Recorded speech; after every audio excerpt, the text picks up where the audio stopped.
Support comes from ServiceNow. We're for people doing the creative work they actually want to do. That's why this ad was written and read by a real person and not AI. You know what people don't want to do?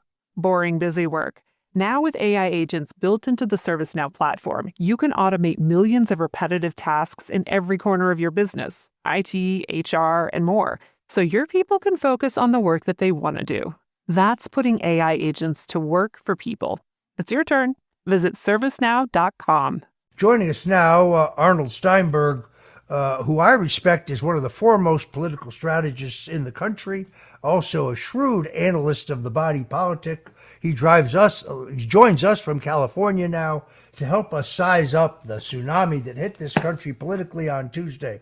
Arnie Steinberg, the man who I think played the most key role in the election of one of the greatest U.S. senators in New York State history, James L. Buckley, joins us now on The Roger Stone Show. Roger, how you doing? I'm so delighted that you could join us because I respect your opinion over so many others in the trade. What happened in this country last Tuesday? Well, I guess I would ask you, do you still have your Richard Nixon tattoo? I most certainly do. Well, that recalls a parallel here because Richard Nixon was sort of the comeback kid before, and now I think that what happened with Trump, and one of the reasons why he won, is I thought a couple of years ago I saw no path for him to get the nomination. And what changed was the prosecutions there. They were such overkill, such prosecutorial misconduct that they boomeranged and really made him sort of like Rocky coming back from the politically dead. And I think that when you had that assassination attempt, and as you know a little bit about security and presidential details there, when someone who's just been shot tries to stand up, the Secret Service protocol is to bump him down as hard as possible. But they didn't do that with Donald Trump, and that picture of him emerging, I think, set in stone a position of strength that people are looking for, and it's that sort of a macro kind of environment there that that macro environment that produced the context in which the specific issues came into play, because people were looking for strength in foreign policy, and what they saw is, Nikki Haley had accused Trump of chaos, and what they really saw is chaos during the Biden-Harris era. And so Trump, rather than appearing to be chaotic, appeared to be somebody where they were yearning for the old stability there. And so whereas Nixon had lost the presidency, ran for governor of California, which I think Kamala Harris may end up doing, and then Nixon came back and won the presidency in 1968. And it's not just that since Grover Cleveland we're seeing this. We're seeing this in the media age. When Grover Cleveland ran, our media was at an infantile stage with just basically often weekly newspapers. And in the current situation where there's a 24-hour news cycle and you have the drumbeat against Trump going on and on day after day, week after week, month after month there, it would look to a normal political analyst who lacked the perspective of a half century ago that this guy was dead in the water. And I think that he probably would have had a real problem getting the nomination if the prosecution of him was focused, narrow, highly specific, and the prosecutors themselves were credible. And so the question that we have to ask is, with the Nixon election there, some people thought it was transformational, and when the Watergate situation occurred, whatever transformation was very much compromised. Here in this situation, I think the only way we're going to know if it's transformational is in the next midterms and maybe the presidential election. Do the inroads that were made here appear significant? Now, the Arthur Finkelstein, who has passed away, who we both knew, his analysis of the 70 Buckley election and what was a precursor to the 72 Nixon re-election was the phenomenon of what he called the peripheral urban ethnics, those who lived sort of in the outer ring of the city, not quite suburbia. We've seen something analogous to this right now there, where we heard about the suburban mobs and all of that there. But what we saw is people, not necessarily in the central core of the city, not in the most troublesome crime areas, but in the areas that were adjacent that found themselves troubled by crime. Here in California, we had this surge in shoplifting there where you could take up to $900 and not be prosecuted. So the gangs were going, and they went from store to store, and each time somebody would take $800 worth of stuff or something there. Those kinds of things we were seeing all over, in fact, way beyond sort of the inner city super high crime area. So we've had this kind of instability there. So the question is whether the marginal inroads that we've made here are going to be permanent or semi-permanent. And that answer really has to do with the transition period and what happens thereafter, to what extent we're going to consolidate these gains and not put on the table issues that could jeopardize them. So if President Trump continues his position, which is that abortion is a state issue and keeps the federal government out of it except for funding there, that's going to be a positive for strengthening this transformational surge that we've seen. If, on the other hand, we start playing with very divisive issues, we could jeopardize it. And I think what the other side has done that has given us this chance is they have so segmented and marginalized and disunified the American population there that even those who were normally not receptive to a Republican candidate became receptive because they saw the seeds of disunity planted, and they found that really very, very unsettling. And so I think it's that backdrop where you've had a situation where for years Trump has been depicted as some sort of disuniting force. I think the overkill, calling him a fascist and a Nazi, you and I have been involved in many campaigns, and we know when you get to the extreme name calling, it usually means you're losing. And I think that people intuitively felt that way, even though they're not political strategists or analysts there. And so the more they called him names there, the more we were really seeing a replay of the Hillary deplorables there, which alienated people who thought, I think I'm going for Trump, and then I'm being called names there. And so they're kind of on the cusp. And when you call somebody names there and you question their motivation, and they know they're not Nazis, they know they're not fascists. It's like that Babylon Bee cartoon there that had the Madison Square Garden rally, and it said record number of Jews shows up for Nazi rally there, and that was really painting the irony of what we were seeing. Grandpa's here. Hank's always helping out, Grandpa style. Now he's treating his prostate cancer with help from Xtandi enzalutamide. Xtandi 40 milligram tablets treats men with prostate cancer that has spread to other parts of the body and responds to a medical or surgical treatment to lower testosterone. Xtandi may cause serious side effects: seizure, a brain condition called PRESS, allergic reactions, heart disease that can lead to death, falls and bone fractures, swallowing problems, or choking that can lead to death. Stop Xtandi and get medical help at once if your face, tongue, lip, or throat start swelling. Tell your doctor at once if you faint, have a seizure, quickly worsening headache, decreased alertness, confusion, vision problems, chest pain or discomfort, or shortness of breath. Xtandi can cause harm to an unborn baby or miscarriage. Use birth control during and 3 months after Xtandi. Common side effects include muscle and joint pain, feeling unusually tired, hot flashes, constipation, less appetite, diarrhea, high blood pressure, bleeding, falls, fractures, and headache. Talk to your doctor and visit Xtandi.com. This episode is brought to you by Factor. Optimize your nutrition this year with Factor, America's #1 ready-to-eat meal service. Factor's fresh, never-frozen meals are dietitian-approved, ready to eat in just 2 minutes. Choose from 40 weekly options across 8 dietary preferences, like Calorie Smart, Protein Plus, and Keto. Eat smarter at factormeals.com/listen50 and use code listen50 for 50% off, plus free shipping on your first box. Factormeals.com/listen50, code listen50. Terms and conditions apply. Shopping is hard, right? But I found a better way. Stitch Fix online personal styling makes it easy. I just give my stylist my size, style, and budget preferences. I order boxes when I want and how I want. No subscription required. And he sends just for me pieces, plus outfit recommendations and styling tips.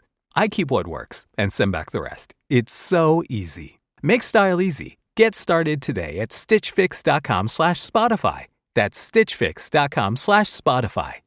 Faraday presenta Ojos con Alergia y Picazón contra el jardinero. Y el ganador es Faraday Extra Fuerte. Para aliviar la picazón de los ojos por alergia, actúa más rápido y supera a Claritin y Flonase aún a las 24 horas. Faraday, adelante. I agree with everything you said, with one I guess, exception. See, I think that the new majority coalition that Nixon began to forge in 1968, while it was temporarily stopped by Watergate, it really essentially is the coalition that comes to full fruition under Reagan. So Carter, first of all, Ford only loses very narrowly after pardoning Nixon, which is extraordinary itself. If the end of that campaign, by the way, he had spent his resources in Texas and Missouri instead of spending them in New York and Pennsylvania on the advice of his moderate Republican advisors, he might have beaten Jimmy Carter.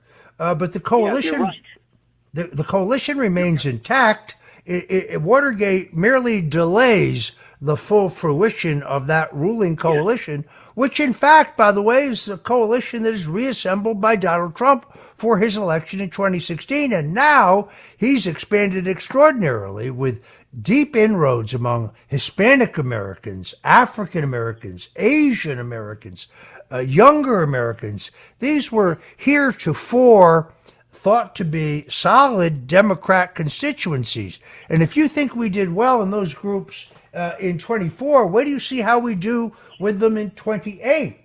See, the mistake that I think some political analysts make is not understanding that it doesn't matter whether you're black or Hispanic or Asian or whether you're a man or a woman, you want the same thing that all Americans want.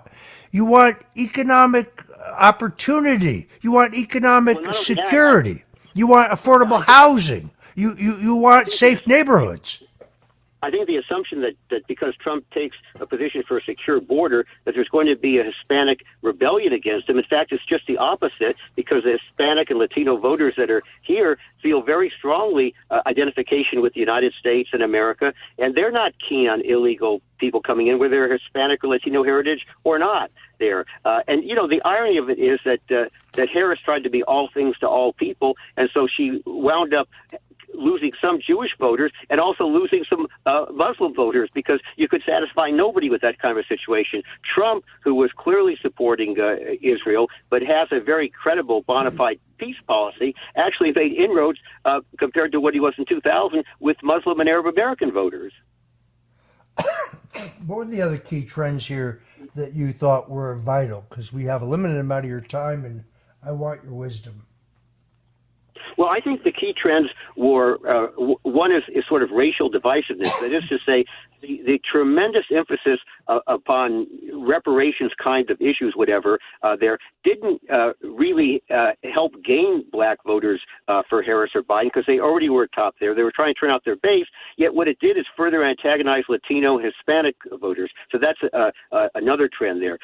Secondly, I think that the emphasis upon trade and tariffs and favoritism and all that, regardless of the policy there, the emphasis upon that was bringing back those kind of working class voters who feel alienated, who are disenchanted, and feel that they're getting nowhere. What we had, though, that was a nexus here is that within their minds were not simply the economic issues, but also the issues that had to do with cultural issues, this craziness about all the genders we have and so on. So in their minds, these issues were coming together. And I think that's what's very important, is this subtle thing that people didn't see. And I think the final point is that, you know, do you believe what you see, or do you believe what the BS that they're telling you? And the inflation was so pronounced.